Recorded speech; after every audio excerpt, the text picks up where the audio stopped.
Bonjour à tous, c'est Philippe Pédron. Je vais vous faire visiter l'union locale de Vannes, qui est anciennement la Bourse du Travail, qui a été construite après la destruction d'une église. Et de cette Bourse du Travail, on a évolué vers une maison des syndicats où nous sommes hébergés. Suivez-moi.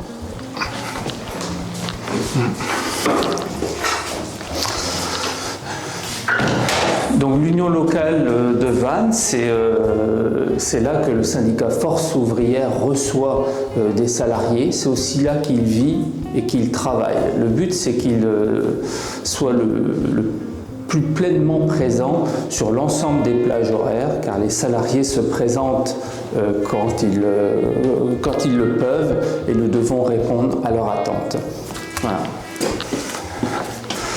Alors ça tombe bien, on a Christian qui est là pour le service juridique et qui va vous décrire un petit peu ce qu'il fait aujourd'hui. Un dossier qui est passé déjà devant les prud'hommes là, il y a quelques années, mais vendredi, moi j'ai une audience devant la cour d'appel de Rennes, donc c'est le round final là, donc je travaille sur un dossier un peu complexe en matière d'heures supplémentaires dans le transport et sur le fait que la salariée a conduit sans un permis valide, donc on a obtenu gain de cause devant les prud'hommes. Bon, l'employeur a fait appel de la décision du Conseil des prud'hommes, donc c'est le deuxième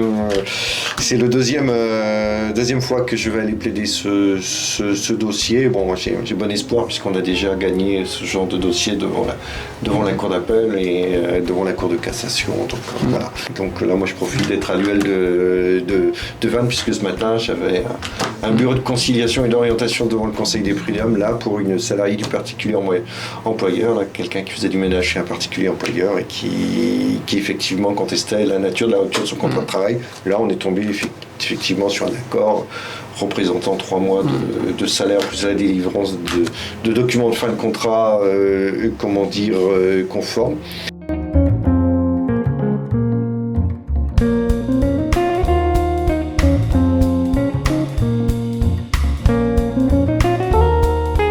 C'est aussi un lieu de vie, et Force ouvrière, de temps en temps on prend aussi le temps de boire un café, que ce soit avec les salariés qu'on reçoit ou les collègues quand on a des réunions de travail.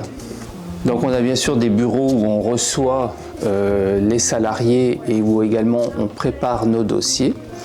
On a ici une salle de réunion un petit peu plus grande où les syndicats de métiers font leurs réunions de manière à recevoir leurs propres adhérents et prévoir ce qu'ils veulent mettre en place dans le cadre de leur métier. J'interromps 30 secondes la réunion parce que tu vois Tatiana, tu as là en direct une réunion des syndicats de métiers où les métiers du département se réunissent pour travailler ensemble. Et ici, je crois, d'après ce que me disait Nolwenn, c'est qu'il s'agit en fait de reconstituer le dialogue à travers les isolés à travers une sorte de pépinière créée à l'avenir des syndicats pour mieux s'exprimer, mieux être représentés face au patron. C'est un peu ça? Ouais. Voilà. Et on travaille avec un collègue, par WhatsApp. Voilà. Merci. Merci à vous. Alors l'union locale, c'est également un lieu de formation. On a cette grande salle qui nous permet de faire des formations ou des réunions d'adhérents pour les syndicats les plus importants. Et aujourd'hui, on a une formation CHSCT, CNSST, pour un grand groupe de distribution. C'est ça ? Voilà. Je trouve que de mois en mois, l'UL devient de plus en plus un lieu de rencontre. Ouais. Et je trouve que les gens de l'extérieur viennent de plus en plus aussi nous solliciter. C'est chouette. On va sur le site de Force ouvrière et en fait, ça donne envie de venir. On a notamment le service juridique. Il faut savoir quand même que beaucoup de gens aujourd'hui, dans le contexte actuel, il y a des problèmes économiques, des problèmes de licenciement. Ça bouge beaucoup. Du coup, on est sollicité et le site est vraiment une fenêtre qui donne envie de venir. Et je trouve que l'implantation de l'union locale ici, rue des Tribunaux, vraiment à côté du tribunal de commerce, a aussi tout son sens, parce que les gens sortent de là. Ouais. Et la première porte qui est ouverte, c'est la nôtre. Et combien de fois on trouve des gens complètement dépités, démoralisés, et qui ont juste besoin en fait d'une écoute et d'un conseil de premier niveau.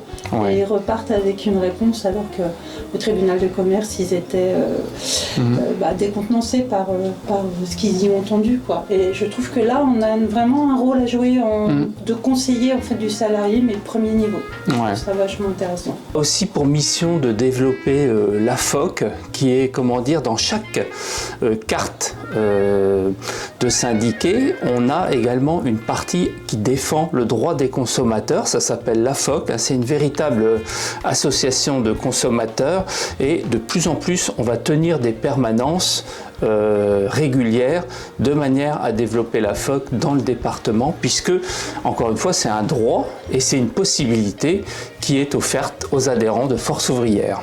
Alors c'est très simple, c'est-à-dire qu'on doit faire preuve d'adaptabilité importante, c'est-à-dire que si la personne se présente physiquement, d'abord on la reçoit, on l'accueille le mieux possible, on la rassure, et puis surtout on la laisse pas en route, quoi. Quand on vient à Force ouvrière, on va être accompagné du début jusqu'à la fin. La personne va exprimer sa problématique, on va voir ce qu'on peut faire et on va l'orienter au mieux vers le bon service, vers la bonne personne, tout en lui laissant une porte d'entrée. Si jamais il n'y avait pas un suivi optimal, la personne peut revenir. Sinon, on aura également le suivi téléphonique, et il ne s'agirait pas que les gens téléphonent et puis, comme ils se plaignent souvent, il n'y a pas de suivi. Nous, on rappelle tout le monde de manière à pouvoir, pareil, leur procurer le meilleur service possible.